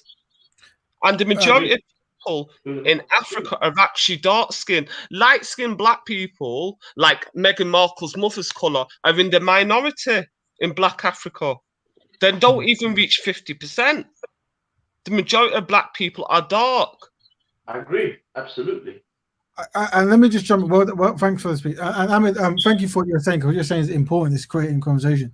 And we have to agree. That's why it's very important that and I'm going to keep saying it, we articulate what we're doing. That's why when I start this show, I'm very clear about. So everything I do should be very clear, right? That this is a lifestyle where black people help black people, yeah? And it's because, unfortunately, black people are collectively inadequate for many reasons we can go down, all right? Yeah, and we are recognizing that there is an unequal balance, but we are articulating each progress step, yeah? So at no point should a darker skinned person in the culture we're creating be able to walk into a light skinned person and say, I'm superior to you. It just those words isn't going to work in the society that we're building. That is the language and concept from people who hate black people. Do you understand? They're known as anti-black people. We can't practice anti-black concepts in the black community. There's no value there, right? But Brother Raven, go ahead. Brother Raven, I do believe in this though. What you've just said in regards to the show, we do need to, brother. If you are an African descendant and you're married to a European, an Asian, or a Middle Eastern, we do need to separate from them.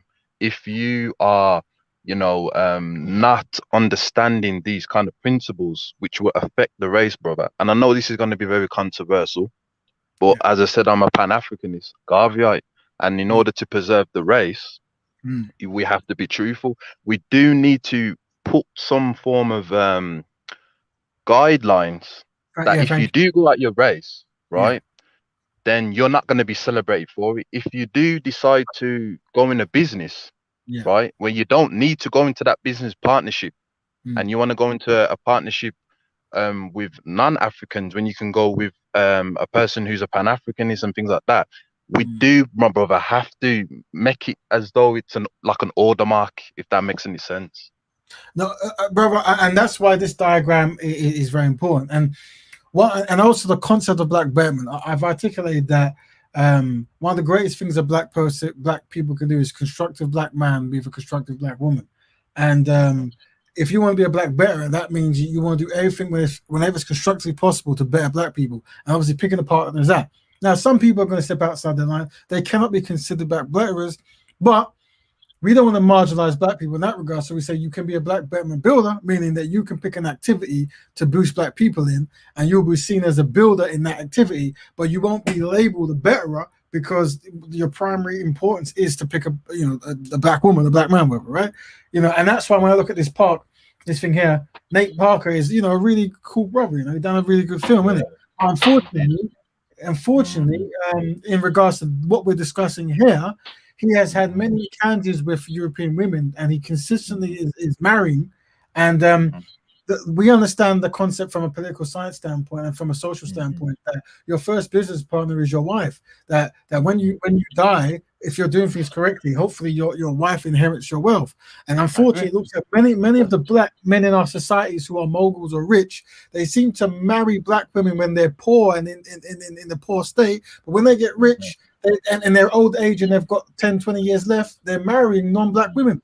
And those non-black women are inheriting all the wealth, and they're sending the wealth into a different company. But saying that, before we look, there's so many changes. I'm going to have to go back because let me go back because it's just so important. Because we go back.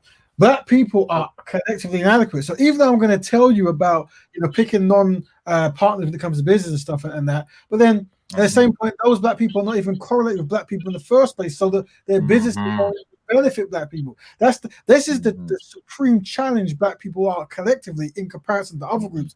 That's why we need to have a step-by-step way of progressing, and I agree. And one of them is it's a lifestyle of black betterment, and to be a black betterer, there's certain things, and obviously picking the partner is that. But if you don't, you're not out of the community. It's just your label is different. And I gave the analogy 2 weeks ago, just like a vegan.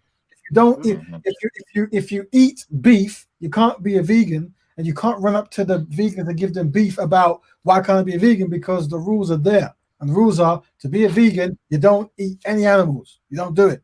And to be a black betterer, you try to benefit black people whenever it's constructively possible. And one of the primary ways, that's the easiest. I can understand that in certain communities you might not be able to set up an economic standpoint straight away. I understand that because of where we're at. But you can't tell me that you can't find a woman or a man who's constructive and of the same people group as yourself.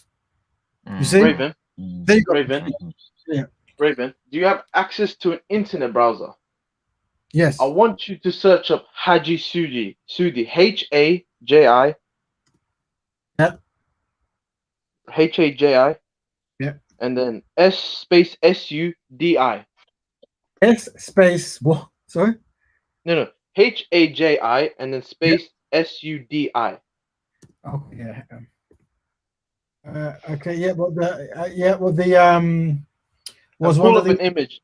Can you pull up an image of him? I think you should be able to share, right? You can. No, I'm on my phone. But the reason. Go on speaking, bro.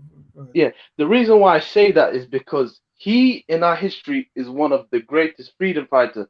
He fought when Britain occupied our country, right?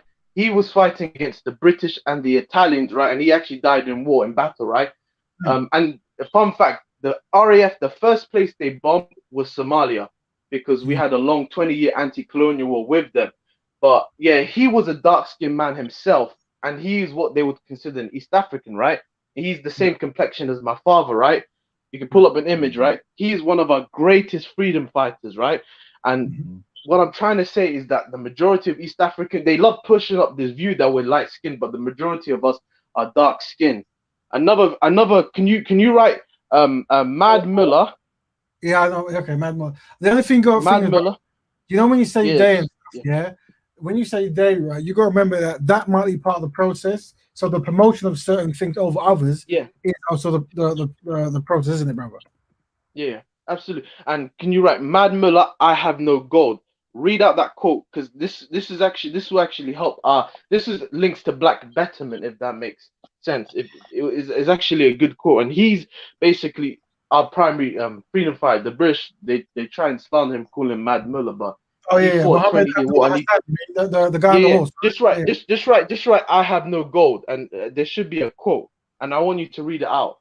And he said this powerful. He wrote a letter to the King of Britain, to the British colonialists when he declared war against them for trying to occupy a country. Can you read out? You say I have no gold. Gold. You say. I Yeah? have no gold. The quote is called "I have no gold." Pronounce it, gold or god. I can't. What you saying? Gold, gold, gold, like gold. You know The shiny the stuff, right? The gold. shiny. Your phone's Yeah, go ahead, of course. yeah. I have no What? gold.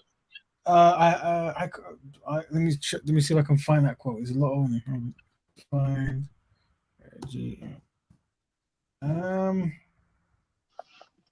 Unfortunately, it's not here. I have no gold. Can't I seem to have find. no gold. I have just right. I have no gold. I have no fort. Then it should come up. All right, let's see if we can find this.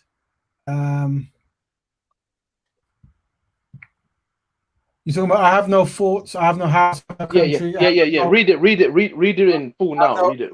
Fields, I have no silver, no gold for you to take. No, read it from the beginning. Read it from the beginning. Start now.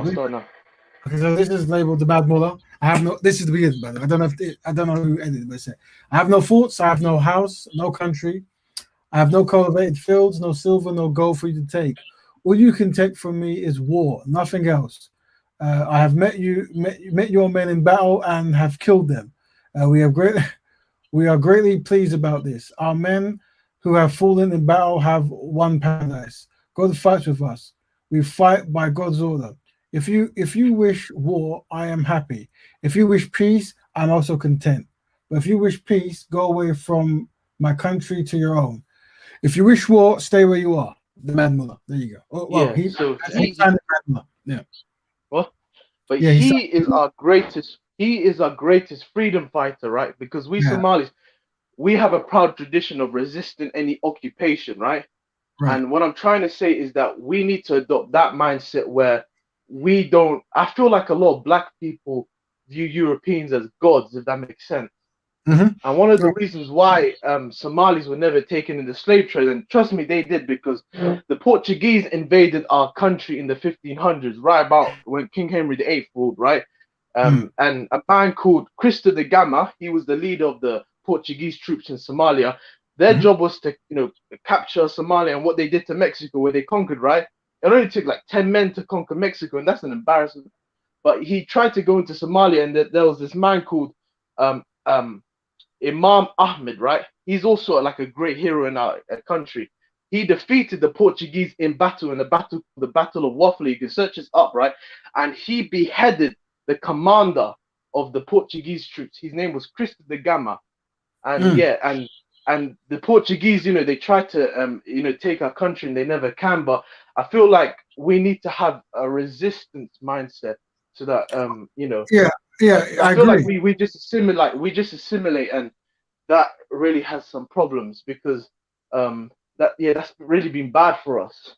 Yeah, and also, I think go ahead. sorry. And I think what Brother Carl was saying is by having certain places, and great quotes there, by having certain places in structure, we get into a close to that, right? So having rule sets of things that we expect and unexpect, and ways to react by it. Do you know what I mean? And it has to be just in how we're doing It's stuff. also about learning our history, because growing up, I was never taught about my history. I never really learned much about my history. All I learned was slavery and civil rights when it came to blacks. Well, And I never felt, I never learned about my history and none of that. And knowing, because the narrative, yeah. So just so you know, Ahmed, I just want to go ahead. go on. Go ahead. Yeah. Go on, Brother Raven. Go on. No, well, I was going to say this, and it correlates with your learning history, right? So the idea is getting everyone Afrocentric or Black focused, right? And so how I practice that is even myself, right? So, for example, see Muhammad Abdul Hassan. How I know him is I've studied this before, but I'm making I make games, right? And I hire people in the continent to design or to draw the thing. So I pay people internationally, and I take their work and I put it into like a game format. He's one of the characters. You see what I'm saying? All right. The idea is not only am I hiring people from the continent to draw heroes from the continent, there's also stories and stuff behind it. So it's how one thing becomes holistic and how it connects to other things, right? So this is part of what we're saying, like being black focused, meaning that, you know, whenever you can constructively do something, you look inwards for your solutions and inwards for your networks, right? And that way, people like you will always know people who look like you or people come from your background because you're always articulating it and you're pushing out there. But I think someone wanted to talk. Go ahead. Sorry. Yeah, I was just gonna say, like, to the brother Ahmed, right, is that we do need to learn our history, right? All of us, right? The problem with learning, brother, is that because, Right. as what brother Raven has made it clear, that we're very inadequate when it comes to collective. We may rely on learning. You see, brother, Yeah. when you look at it from a Absolutely. Pan-Africanist political science Mhm. aspect and that, right, is that Yeah. you brought up an ancestor, right, from the Somali Yeah. background, right? But you see, brother, he had his history, brother, but he was building for the people. You see what I'm saying, brother? Mhm. You know, the pyramids were built, right? Mhm. But it was not built for us to stare at them. The ancestors said, Yeah. you know what? The pyramids built, go and build your own pyramids. You see what I'm saying, brother? Right. We have Absolutely. to, brother, have the knowledge, but not rely too much on the knowledge. Rely on Mhm. political science, understanding, Yeah. right? Why we went Yeah. wrong, right? What we need to get back. Mhm. You see, a lot of us, brother, we want to learn our history, but the history is Right. not going to defeat the European. The European Absolutely. knows who you are, but the Mhm. European understands this though. I know who you are, but you don't have the Yeah. technique to defeat who I Mhm. am. You see what I'm saying? Mhm. We can talk about the Absolutely. pyramids, East Africa, West, the Middle East, but what is our technique to Yeah. help us mentally, psychologically, and even one day military outdo our enemies? This is where political Absolutely. science needs to come in. Do you understand, brother? Good to Yeah. know about the history. No disrespect to you, brother, because I know the Yeah. Somali Yeah. people, brother, they can tell 20 generation and that's needed. But now, brother, the modern days that we're in now, brother, we're in a problem Mhm. where Mhm. unfortunately, when it comes to East Africa, brother, right, Mhm. the Arabs are controlling that. You understand what I'm saying in that, brother? On a Mhm. political Mhm. science level, just like West Africa, right? The Yeah. French and all that. North Africa, the Yeah. French again. You understand? Yeah. Yeah. The South Africa, Absolutely. the Yeah. Dutch. So that's what I'm Mhm. saying, brother, is with me and brother Raven and all of us, right? It's Mhm. about what is the political science for me Right. to outdo my enemy and build up my race. And I believe, brother, Yeah. no 'Cause- disrespect or nothing to you, yeah. Absolutely. learning Yeah. about Yeah. the Absolutely. history, brother, learning about the history, we've been doing that ever since Philip Imagwali, who invented the internet, Mhm. brother. We've been doing that from since 2000 something, brother. We haven't Yeah. progressed. Absolutely. You understand what I'm saying, Absolutely. brother? All due Well, respect to it you. takes it takes group economics, and the reason why I brought it up, and I respect your input, is because oftentimes the Europeans understand the importance of history. When you look at them, they revere their war dead or their war heroes. You know, they Hmm. go to the cenotaph Hmm. annually to commemorate because they want to take inspiration from that, and oftentimes, right, as a black person growing up in the West, right, you're kind of made to Hmm. feel as though you have no history, right? You're just this Hmm. person who's I guess what's the word where you don't have any roots, a rootless as a substance, I'll Yeah. say. But yeah, they do that in order to like don't give you any historical base or a point of reference that you can take away because you understand. I read a quote that said, I think it's a Somali proverb that says, if you read a Hmm. thousand books, you have 1,000 years of experience because Hmm. the past is just as relevant as the present because what happened in the past could be either a warning sign or an inspiration of what you need to do for the future. And that's why I was bringing it up. But I agree with you. We can't rely on history. We have to focus more on the political aspect. Well, Absolutely. everything happens holistically. You know what I mean? And like I was trying to tell you about, we can promote black men marrying black women, and that's why I always use the term constructive black men marrying constructive black women because Hmm. obviously, some people go, well, what if the woman's crazy? What if the black man's crazy? And it's always kind of funny stuff, right? But then you might get a well-to-do black person, and he's not in his solution, so he has no Yeah. interest in promoting anything black oriented or fix black issues. So even though you're trying to get him a wife, it doesn't matter because he ain't going to give the money anyway. So it's a challenge, right? But it is about having these step-by-step ways of dealing with stuff. And political science is a very important word. and also how you use language. And that's why that's why this whole show is based around how best to progress the progress, sorry, how to process information. Yeah, when you are looking at the Meghan Markle stuff, how to make it work, make sense in your head, right?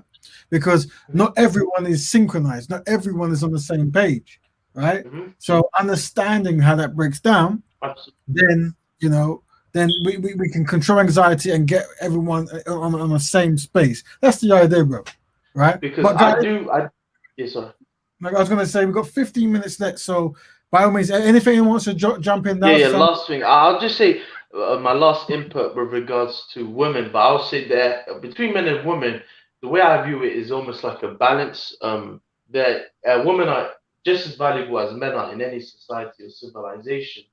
And the reason why I say this is because, um, our way of doing things don't you can't compare European ways, how the European does things, to us, because as we can see and observe from the society, things are falling apart because even they themselves, when it comes to men and female relationships, they're having a problem. You understand?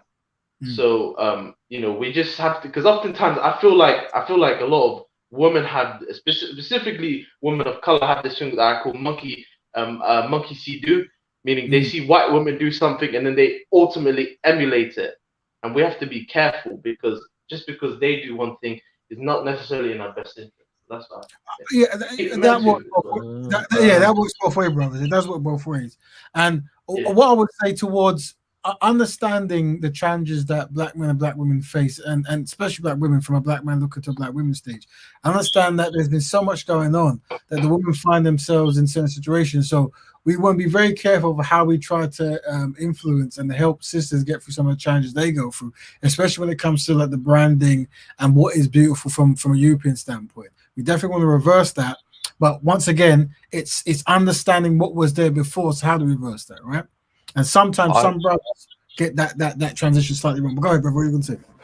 I was going to say, right, that yes, the black woman is responsible for how she portrays her image, but it is the black man's fault, and we have to be honest with this.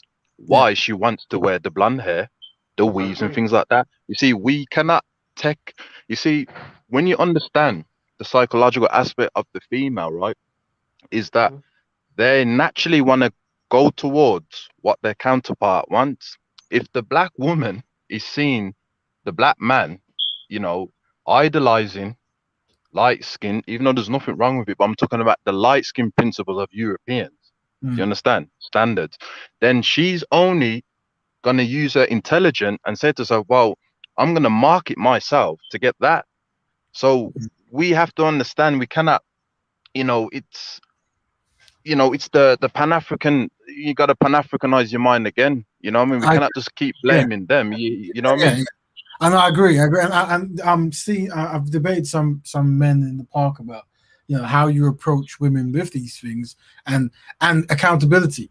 Before you can ask a woman to accept accountability, you ask men. Now with me, this never is about issue of beauty. A black woman could be beautiful with a wig, with no hair, with afro, with beauty is an issue here, right? But you're right. It is a political science that's going on, and it is holistically connected to other things. So being aware of that, by changing one thing, you change other things. That's what we're going to do. But talking about that, I do want to challenge many men who ever talk about preferences. So one thing I'm trying to get in the community is this concept of shifting the concept of preferences from a physical type, color-based, texture-based, whatever, to more of a mindset. Like when you ask a black man what they want from a partner, their starting point is the mindset of a black woman, right? And one of the mindsets that's most valuable is how does she treat a community? And how good is she when it comes to raising a nation? This kind of stuff, right? So this is the mindset. So any man who wants to start and lead with that preference talk, I'm more than happy to debate you. Remember, Raven, how can I reach you? How can I reach you if I want to talk to you? Like, do you have any social media? Yeah, Amazon at Rap Raven. Amazon at Rap Raven. Yeah, just add that now. And if you're on Amazon, Amazon, not Amazon, I'm talking about Instagram. I'm What's your Amazon. Twitter? What's your Twitter? What's your Oh, Twitter? Rap Raven, RAPRAV. Yeah, Okay. that's it. All I'm on right. everything is Rap Raven, right? I got there back when all the stuff first started, so I'm lucky. What was I saying? Yeah, what was I? Yeah. So I do want to actually talk and debate with black men who push this narrative about preference. One, I'm going to push forward that I believe their preference is heavily influenced by people who hate black people, and low self-esteem might play a part in it. That's one. And two, after I try to prove this, I'm going to try to do away with this arrangement of how black men are trying to find black women, at least how they articulate to the public, because I feel this does more harm than good, and we need to have a complete reevaluation of how men behave, and we need to kind of get the warrior class back, all this kind of stuff. So hopefully we can maybe bring men up who might disagree with that or want to have a better understanding, and hopefully we can set that up maybe next week or week after. I don't know, depending on I haven't actually invited people on the show who might have strong opinions about certain things, but when it comes to talk about miscegenation and loving and this kind of stuff, No, I'm for I have no problem with interracial marriage. I'm not against interracial marriage. Well, so when you say interracial marriage, what are you describing? Well, if a man or a woman wants to marry someone of another race, then I don't see no problem in that. All right, so how I try to train and articulate certain stuff to people is it's more what they say and how they say it, right? So okay. It's not correct for me to say I have a problem, with a black person marrying a non-black person, right?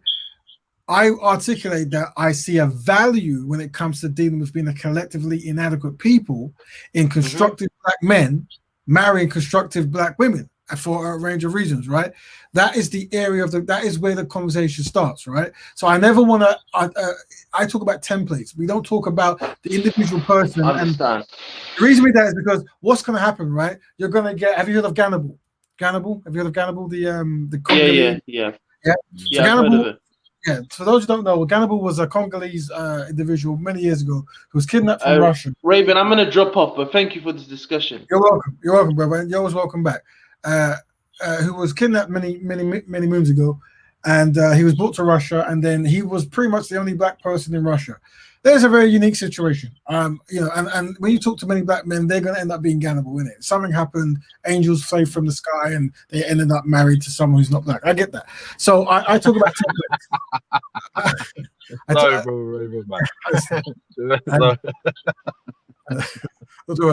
So what I'm saying is, I get it. So what I talk about is templates. I don't care about the individual acts that happen that people will articulate, because no one's going to articulate any kind of sideways truth, right? So and when it comes to black betterment, as in black people progressing, one of the primary things black men can do is constructive black men can partner, marry, and look after and be with black women, constructive black women. These are just the facts. If we don't know this as a people, this is why. If we don't know this is why I start the show and say that we have to be identified as collectively inadequate if we don't understand that concept in it. If we don't understand it, they won't get it, right? So thank you, brothers. We're coming to the end of the show. Brother Kalkoja, is there anything you would like to leave the show with before you leave, brother? Yeah, as I said, bro, it's a great show. I just want to say that there has to be some form of rules and regulation in regards to if you in an interracial relationship, it's your choice. But the black community who are Pan-Africanized should not celebrate it. They should not celebrate when it comes to not going in businesses with each other, and the rest of the signs. These things, brother, it has to be like an order mark, maybe disassociating. And things like that. It has to be in order to help us to learn. Sometimes you need a bit of force, and I believe like not celebrating and not giving too much points for it. I believe it will calm it down until the next stage. I agree with what you're saying, and I'm writing processes to do that. And this process here is that, as in like. You always want to help black people as a black betterer. Wow. Obviously, when you're picking, you see here that this choice it seems to be much more better than this choice. We're not going to ignore that choice, but this choice always has to come after this choice for the reason you said. Yeah. And at no point can we promote anything but black people being constructive with each other. That's it. That when we venerate and push things forward, it's that identity in it. That's the marketing. Because unfortunately, as a black collective, we have to redo our marketing. You see, because other people are marketing us, and that is marking us as people who do stuff that isn't in the best interest of our community. So we have to remarket it, and hopefully we come together and do that. But thank you everyone for coming in.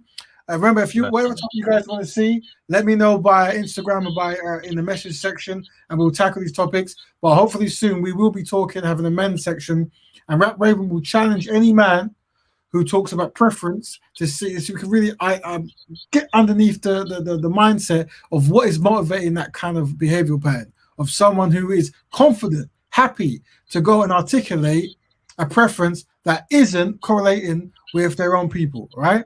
Because and if you want to see the logic in that, we have from a history standpoint some black people who would rather tell you that they are drug dealers and this then they go to college. You see that mindset of some people, not everyone, some people. That's the same mindset of a person who will stand up and beat his chest and literally go, I don't like black women. We really need to understand what's going on. Yeah, because that is not normal. It's not normal. It makes no sense, right? So let us come together to try to work on solutions that anti-black people pushed into the community, and we can reverse it. But hopefully, you guys will join next week. Thank you, everyone. Thank you for the admin. Thank you for the speakers and so forth. And I'll check you guys next week. Thank you very much. All right, Asher. All right.